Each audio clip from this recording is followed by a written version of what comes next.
How is everybody doing tonight? Good? Okay, so my name is Peverini. I'm not an American, for now. My country of origin is actually Italy, and I'm precisely from Rome. Sounds pretty cool, right? Well, the truth is that most of the times is actually very annoying. And the reason why is because Americans have so many misconceptions about Italians, okay? It happens so many times that when total strangers acknowledge that I'm Italian, they come to me and they go like, "Oh my God, you're from Italy, pizza, pasta." Like, honestly, like what's funny about that is that when they do that, usually they have these big smiles on their faces and this huge level of confidence, thinking that they're about to say something that is gonna make me so happy. But the truth is that the only kind of feelings that I have towards them in that precise moment is that I would like to punch them straight in the fucking face. You know? I moved here in August 2018. I'm attending the master's program in broadcasting and cinematic arts. I want to become a television producer, and I'm gonna graduate in May 2020. Anybody here graduating May 2020? Yeah. So, in case you're wondering, no, I'm not gonna go back to Italy after graduation because I'm actually gonna die in this country, okay? I love America with all my heart and soul. Like, I cannot even explain how much I love this country. I've grown up watching so much American television. I am particularly obsessed with talk shows. My mentor, hero, god, king, the funny uncle I never had is Jimmy Fallon. I love Jimmy Fallon, okay? I'm gonna be honest with you, American movies and television in general, they totally brainwash me, okay? So when I received my acceptance letter from Central Michigan University, I was actually so excited to move to Mount Pleasant, Michigan, because it was like, you know, an American college town, the one that you see in American movies, you know? And then I moved here. Jesus Christ, it's so fucking boring! There is nothing to do here. If I have to go to O'Kelly one more time, I'm gonna shoot myself somewhere. But still, you know, okay, Mount Pleasant is boring and everything, we know that. But I still had the chance of like experiencing, you know, some of the stuff of the American college town. Like for example, tailgating, okay? I went to my first tailgate last year. My friend Mia invited me over. So I went to her place, we were gonna pregame there and then tailgate. So I'm here, we are in the front yard in Washington Street, and like it's packed, you know, there's so much people, and we're drinking, and we're playing beer pong, and the other 50 versions of alcoholic games that you guys have been saying, okay? So everything is fine, we're having fun, and all of a sudden, it happened, the most amazing thing an American television freak like I am could have ever asked for. A police car shows up, okay? And two very angry cops get off this car, and one of them is walking towards us. So what is the normal reaction in those cases? That you go back inside, right? And that's what everybody did, except the Italian girl. Because what I did was taking my phone, opening my Instagram account, and in Italian go like, "Oh my God, it's like an American movie!" There are so many things here that are different compared to Italy. One of them is the way you guys dance in clubs, okay? Don't get me wrong, I love it.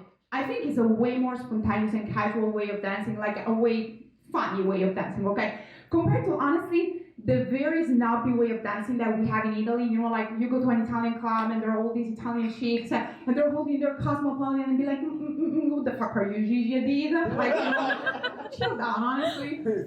Fucking bitch. Still, it's very different, okay? So, especially for me, like I'm a very people person, but when it comes to stuff like dancing, I'm very shy, like I literally dance just like this, okay? I don't go further than that. And so then one of my girlfriends, she brought me for the very first time to Y-side, even worse than Hokkien, right? Like, geez. So I go there, and I see for the very first time how Americans dance.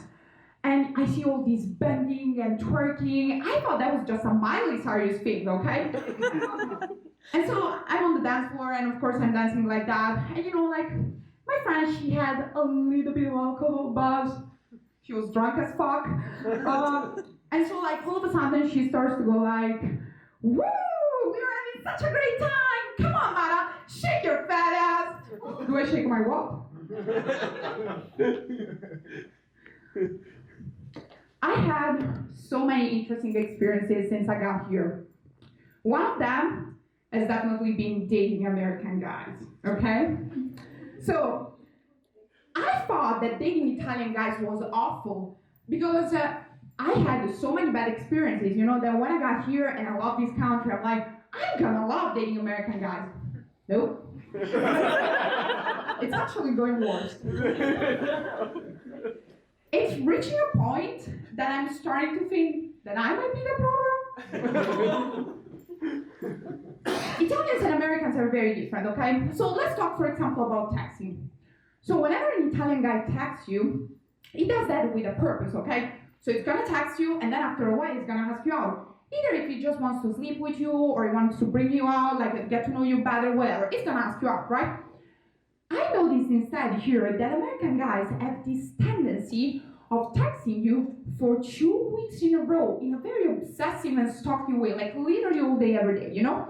And they're gonna text you all these sentences that they look all the same all the time, you know, like something like, you're so special, I want to get to know you more, I can't wait to hang with you, you know, like nice sentences, right? But then what happens? That after these 2 weeks, they stop texting you. No reasons, no explanation, they ghost you. I never heard this term before, but that's what they do. But, and there is a but, if you are truly special and you're a lucky girl, the guy might attempt to send you a message that, in my opinion, is the most flattering message a girl could ever receive.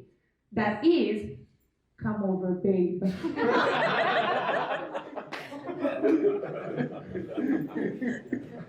I think that this hooking up mentality is kind of a direct result of dating apps like Tinder, right? So, in Italy we have Tinder, but we don't really use that, so that was not something I was very familiar with. And then one time, one of my girlfriends, she was the one introducing me to Tinder. And, you know, like she loved this app because she met this guy and she was head over heels for this guy, you know, like I actually met this dude. He was okay, you know, it was nice. I mean, it was her for her all the time. He gave her so much attention. He also gave her chlamydia.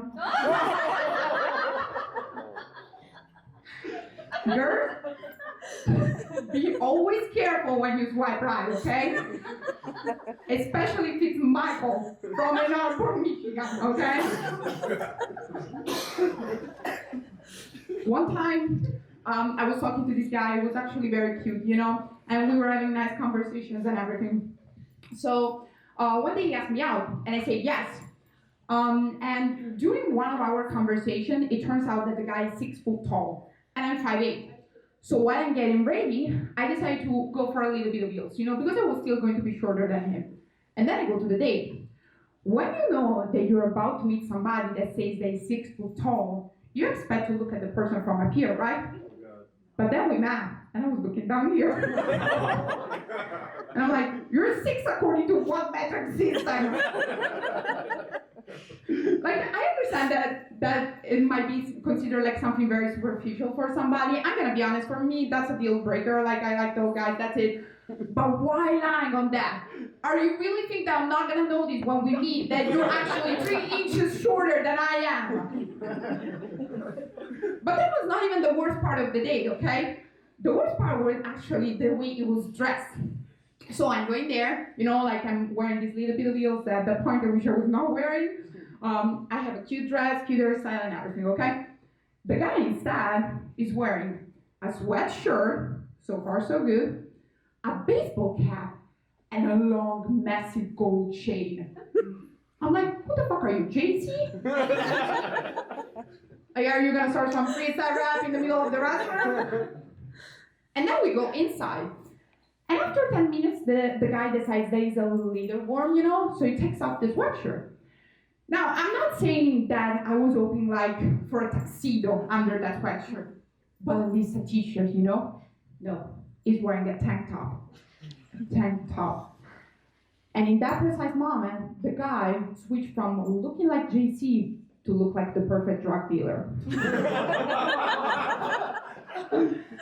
I still remember there was this guy, it was sitting next to us, when he takes off his sweatshirt, he looks at him, and then he looks at me, and he's like, and I'm like, yeah, bro, don't tell me anything. One time, a guy texted me on Tinder, I am thinking about you. Now I love this sentence, because when you guys send us this sentence, you think that the way we react is pretty much, oh my God, you're thinking about me, oh my God, I'm so lucky girl, right? But the truth is that I'm very suspicious when a guy sends me that kind of message. And I might be wrong sometimes, okay? But in that particular case, I was so right. Because the text that he sent me right after that is a dick pic. Yeah. So, at that point, I was honestly so flattered. Because he was not the only one thinking of me. His dick was thinking of me!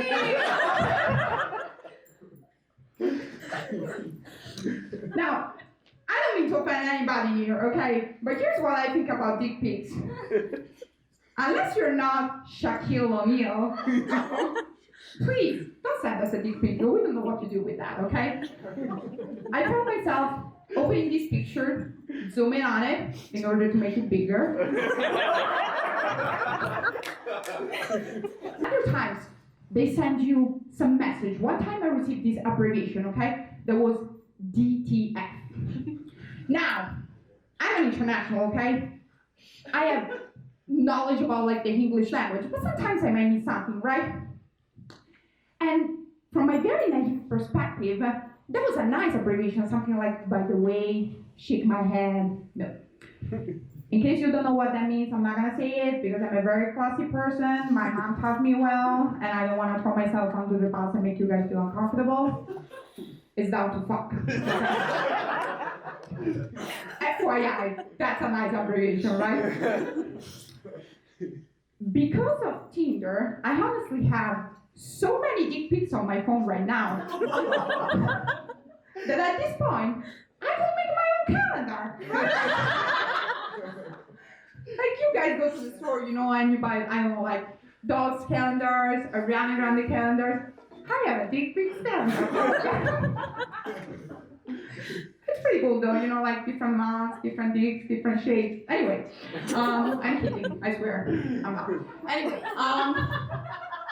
I think my time is running out here, and I hope I didn't cross a line. But before I go, I want actually to leave you with something a little deeper than dick pics, okay? So, moving to this country has been the joy of my life, okay? I'm the happiest I've ever been. I am very proud of every decision I made, and I don't regret anything. But coming here was also very tough. I had difficult times, stress, anxiety, everything, okay? And through the time I acknowledged that there are 3 things that I like to keep in my mind every single day in order to face whatever struggle I'm dealing with, okay? So first of all is we always have to remember our values, okay? You guys are all worth it, okay? You have your beautiful personality, you are beautiful, okay? Just the way you are. And if there is somebody right now that is making you question yourself or doubt yourself, honestly, just get rid of that person. You don't need to waste your time around people that don't appreciate you. And you know why? Because there are plenty of people out there that will love you just the way you are. Second, get out of your comfort zone.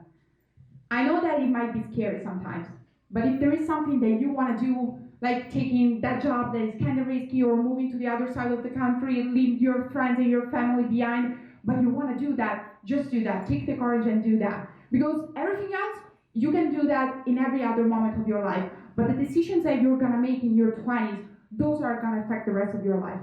Because one day, you're going to wake up, married with kids, and then you're done, okay? Third, love yourself first, okay? It's so important to remember every single day that we're strong and we got this, whatever problem we have, whatever situation we're struggling with. Because the truth is that you can rely on your friends, okay? and that's very important. But at the end of the day, when you're gonna be in your room by yourself, who do you think is gonna be there for you? You, and that's the truth. And loving yourself is also the only way that you're all ever gonna be able to love somebody else, okay? So wake up in the morning, look at yourself in the mirror, and be like, I got this, I can do this, okay? It's so important. With this said, God bless the United States of America, and please give Mara the American citizenship. Thank you.